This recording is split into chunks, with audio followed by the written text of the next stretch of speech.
So the right wing just wants to go nuts, don't they? About how violent the left is. Musk was just on TV crying about how we've been so mean to him, over Tesla, and how the left is supposed to be the party of empathy. So get it straight. Are we the party of empathy? Or are we the party of violence? This stupid bitch had this post on X that was like, oh, they killed the United CEO healthcare. The left killed him, and then they tried to assassinate Trump 2 times. Really? I don't think so.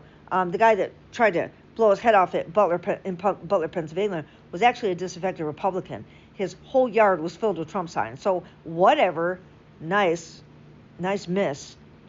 I was just watching the interview with Vance Bolter's roommate.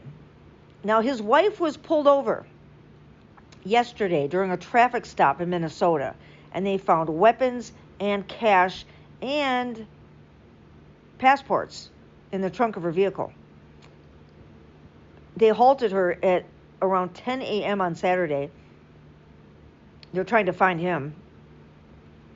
Jenny and 3 of her traveling relatives were held for 2 to 3 hours while police examined the vehicle and interrogated them. Although it was unclear if the pair were residing together at the time of the assaults, police on Saturday afternoon raided Bolter's confirmed home in Camden, Minnesota. That's where his housemate was sweeping up the glass, and they were trying to fix one of the windows from that raid when they were interviewed by a local TV station. That interview is really hard to watch. It's just, this guy, they were friends since 4th grade. They used to play Army Guy together. He was talking about it. But he became radicalized. He became obsessed with the military and security and dressed like a cop and wanted to order that, that company that I said he said it was just a fantasy. He said maybe it was on paper, maybe they registered it as a company, but it was all a fictitious thing for him. He was always trying to start some company or another, and he was really wrapped up in his evangelical lifestyle. He's a Christo-fascist. He was a far-right, extreme MAGA nut is what he was. I'm so sick of them trying to, within 2 hours of something happening, coming out, it was a Democrat, it was the left. The far left is just violent as... we aren't, though. I'm far left, and that's not me. So, but I know it's you. I know it's you, MAGA. It's all over you. You think that 12 million people showed up? George Soros doesn't have the money to pay all of us up, and we hate him for free. You could ask anybody that was in any of our protests all across the country yesterday if we would hate him for free. And we'd say, yeah.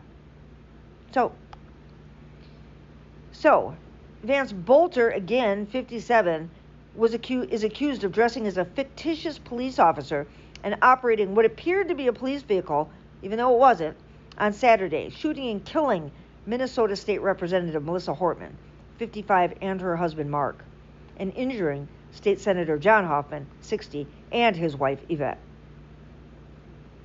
According to his best friend, Bolter was a strong supporter of Donald Trump. Sure was. After that, authorities issued an alert for Sibley County's Faxon Township on Sunday, that's today, after Minnesota shooting suspect Vance Bolter's vehicle was spotted nearby. Officers are now searching the area and have residents to stay alert. Sibley County is located about 50 miles southwest of the Twin Cities. Local officials sent an emergency alert to citizens to keep their doors locked and vehicles secured. Report suspicious activity. Law enforcement will be going to area residences to ask to search properties. Bolter has not been located hours after he allegedly targeted and killed Representative Melissa Hortman and her husband, Mark. And you can find his social media stuff, his old LinkedIn posts saying that I read to you earlier. Both couples were shot at their homes. They believe he was posing as a law enforcement officer. He's been described as a white man with no hair. Oh, I don't know. I thought that was funny. And Donald Trump's trying to get us involved in this war with Iran. But of course he is.